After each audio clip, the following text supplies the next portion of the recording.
Saat dunia meremehkannya, takdir sedang menyiapkan segalanya.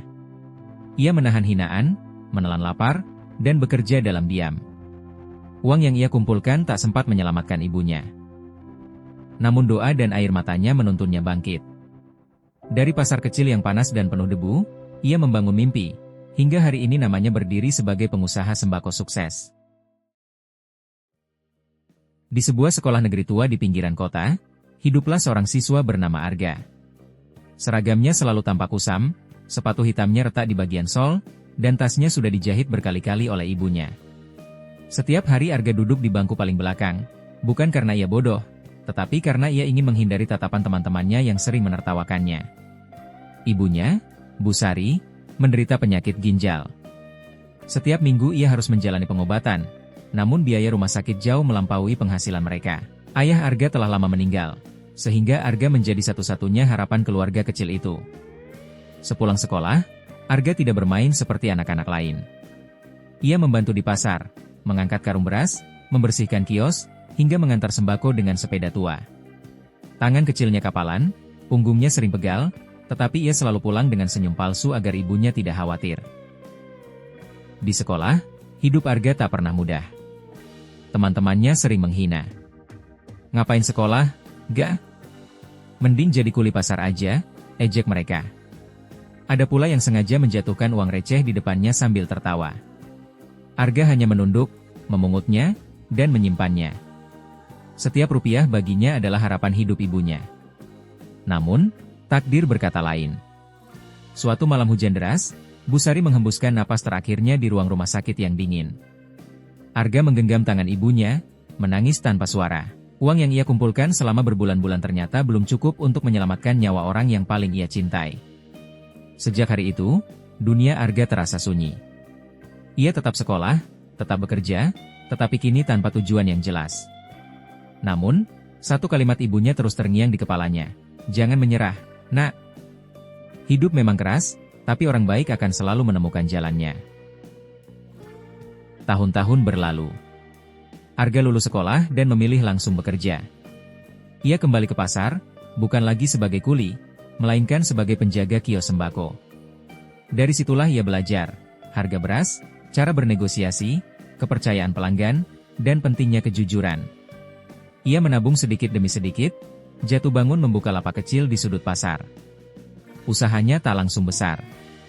Pernah ia ditipu, pernah kehabisan modal, bahkan pernah hampir menyerah. Namun ingatan tentang ibunya membuatnya bangkit setiap kali terjatuh. 20 tahun kemudian, nama Arga dikenal sebagai pengusaha sembako sukses. Gudangnya besar, tokonya tersebar di beberapa kota, dan ratusan orang bekerja di bawah naungannya. Ironisnya, beberapa mantan teman sekolah yang dulu menghina kini justru menjadi pelanggan atau karyawannya. Saat berdiri di depan gudang beras miliknya, Arga menatap langit sore. Ia tidak merasa menang atas siapapun. Ia hanya merasa telah menepati janjinya pada sang ibu, untuk tidak menyerah pada hidup, sekeras apapun dunia memperlakukannya.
you.